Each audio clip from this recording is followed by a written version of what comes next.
Hello. Today we will talk about the first step of biological method.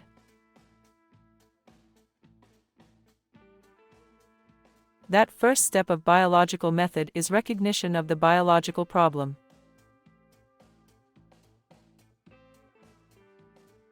Biologists go for adopting biological method when they encounter some biological problem.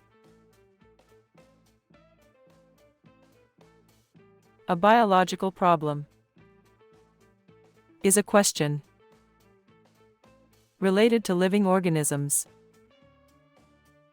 That is either asked by someone or comes in biologist's mind by himself.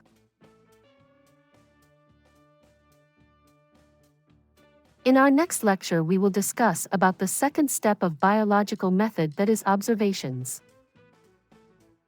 If you like this video, then subscribe this channel. Thank you.